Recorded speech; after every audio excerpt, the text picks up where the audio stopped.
If you're loving the Bible Brief, will you take just a moment to leave us a review on Apple Podcasts or Spotify? We're having hundreds of people every week try out the show, and we want you to help even more discover the Bible Brief. Potential listeners depend upon your reviews to learn why they should listen. So will you do us a favor? Leave us a review on Apple Podcasts or on Spotify.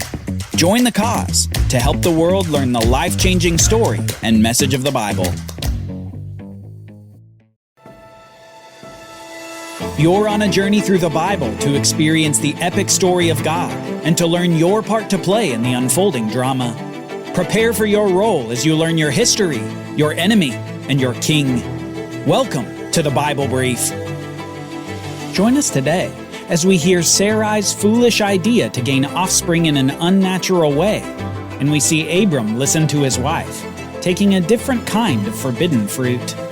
You're listening to the Bible Brief.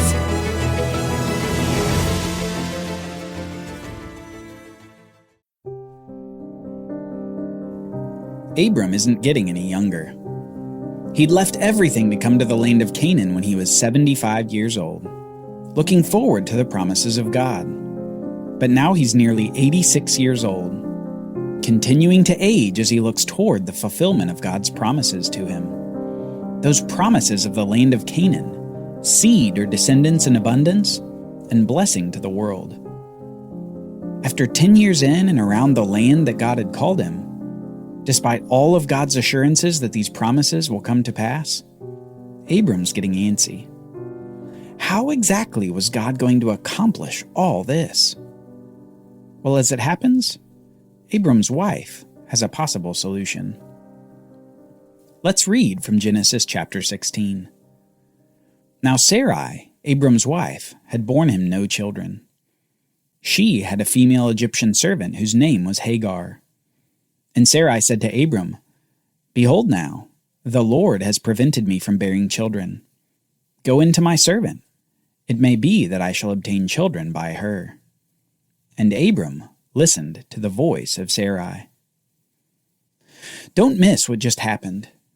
Sarai suggests to her husband Abram that he sleep with another woman, a servant in their household. And Sarai essentially says that she could claim the child that comes from Abram's actions with Hagar.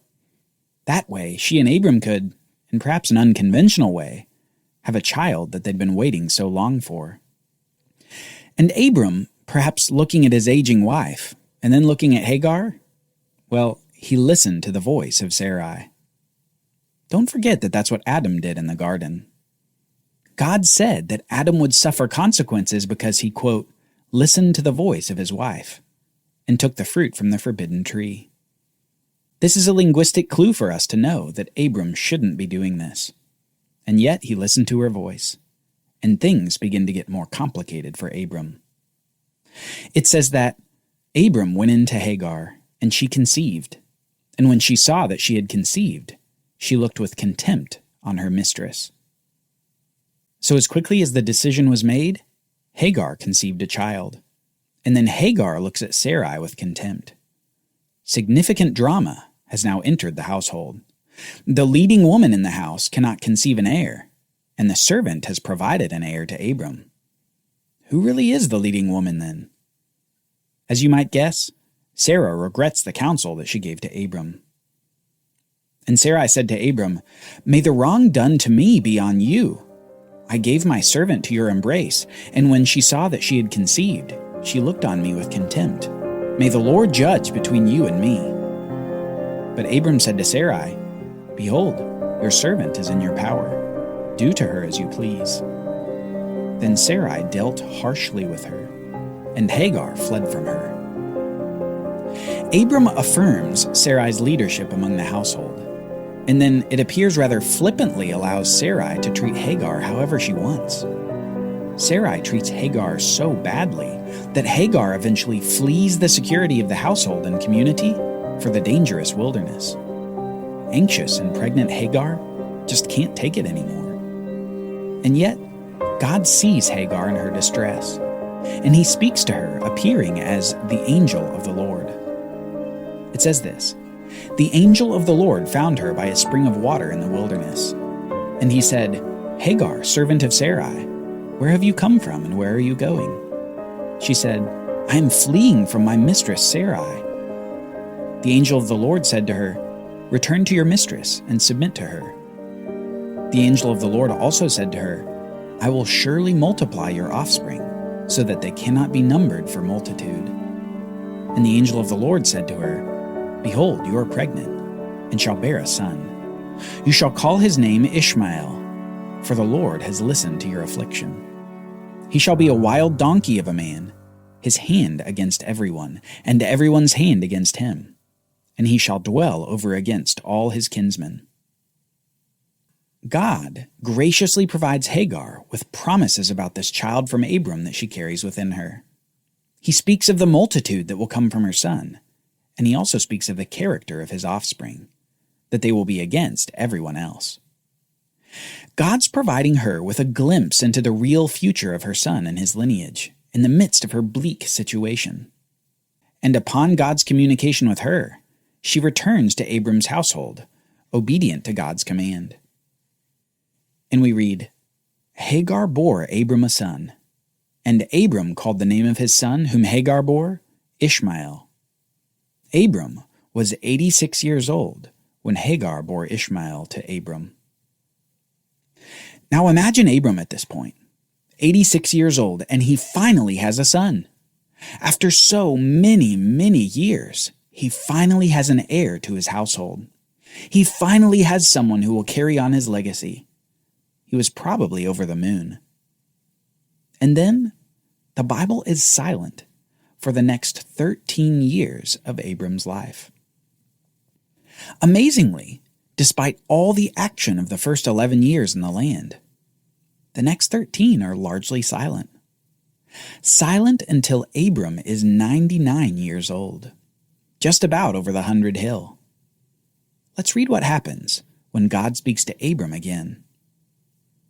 When Abram was 99 years old, the Lord appeared to Abram and said to him, "I am God Almighty. Walk before me and be blameless, that I may make my covenant between me and you and may multiply you greatly." Then Abram fell on his face, and God said to him, "Behold, my covenant is with you, and you shall be the father of a multitude of nations. No longer shall your name be called Abram, but your name shall be Abraham, for I have made you the father of a multitude of nations." 24 years after Abram entered the land, God is giving him a new name, in further confirmation of the promises that he'd given since the beginning. No longer would his name be Abram, meaning exalted father. No, now his name would be Abraham, meaning father of a multitude. Which seems perhaps a bit out of sync with the story. Maybe Abram was thinking, "God, you don't have to affirm this to me anymore. I already have Ishmael. I have a son. I get it. Through Ishmael, all these things will happen." But God keeps affirming and expanding his promises. He says, "I will make you exceedingly fruitful. I will make you into nations, and kings shall come from you. And I will establish my covenant between me and you and your offspring after you throughout their generations for an everlasting covenant, to be God to you and to your offspring after you. And I will give to you and to your offspring after you the land of your sojournings, all the land of Canaan, for an everlasting possession, and I will be their God." Now, Abraham's ears must have perked up even a bit more at this point. There's a leveling up happening here that's new to him. Not just fruitful, but exceedingly fruitful. Not just a nation, but nations. And now a mention of kings that will come from Abraham. And God again reaffirms this covenant that he's made with Abraham. He affirms that it will continue and be established with his offspring as an everlasting covenant. A covenant that will continue through the progeny of Abraham and will never cease. But then God says something really new.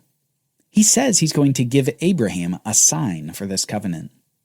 An external sign to demonstrate that one is a part of the covenant community. Just like Noah got the rainbow as a sign for the Noahic covenant, so God is giving a sign to Abraham for the Abrahamic covenant. And God said to Abraham, "As for you, you shall keep my covenant, you and your offspring after you throughout their generations.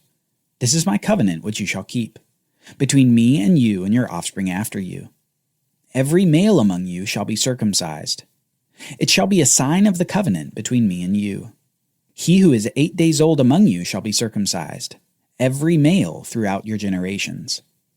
Any uncircumcised male who is not circumcised shall be cut off from his people. He has broken my covenant.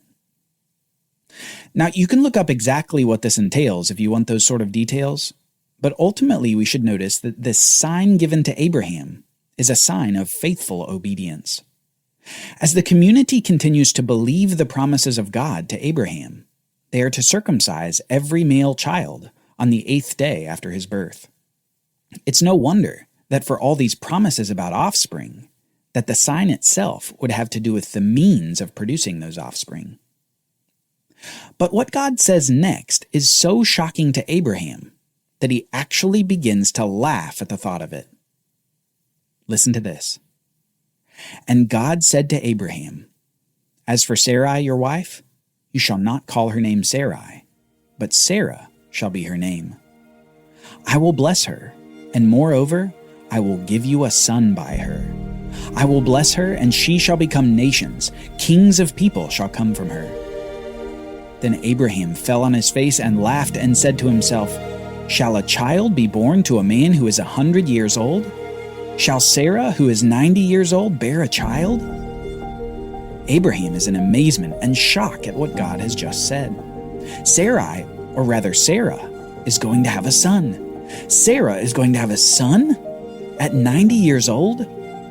But didn't Abraham already have a son? And Abraham said to God, "Oh, that Ishmael might live before you." God said, "No, but Sarai your wife shall bear you a son, and you shall call his name Isaac. I will establish my covenant with him as an everlasting covenant for his offspring after him. As for Ishmael, I have heard you. Behold, I have blessed him, and will make him fruitful and multiply him greatly. He shall father 12 princes, and I will make him into a great nation. But I will establish my covenant with Isaac, whom Sarah shall bear to you at this time next year." Imagine the monumental shift that occurs for Abraham in this moment. He'd been thinking for the last 13 years that Ishmael would be the one through whom God would make his promises come to pass. Through his son from Hagar, he thought that things on the seed front of the promise were sorted. But no. Here we see emphasized that God himself will accomplish his promises. Not Abraham, not Sarah, not Hagar. No one could allow a 90-year-old woman to conceive except God. And no one would inherit the promises of the covenant except the child that God had chosen, Isaac. God says, "I will establish my covenant with Isaac." Abraham's effort with Hagar only complicated things that didn't need to be complicated. Abraham, the man of faith, had a severe lapse in judgment and a severe misunderstanding of God's power and plan. But now he seems to get it. It won't be through Ishmael. It will be through Isaac, God's chosen son of the elderly barren woman, the son of his own wife Sarah, the miracle son who only God could provide.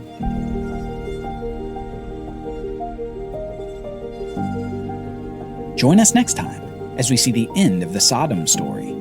While Isaac grows in the womb of Sarah, wickedness continues to grow in Sodom. So much wickedness that God decides to deal with the city once and for all. There's just one tiny wrinkle. Abraham's nephew still lives in Sodom, and he needs to get out. For Bible readings, reflection questions, and quizzes, don't miss the Bible Brief app. Available on iOS and Android, so you can go deeper into the story. The Bible Brief is a project of the Bible Literacy Foundation, a nonprofit dedicated to helping you learn the Bible. Give to support the Bible Brief by visiting BibleBrief.org or tap the Give link in the show notes. Thank you for supporting the Bible Literacy Foundation.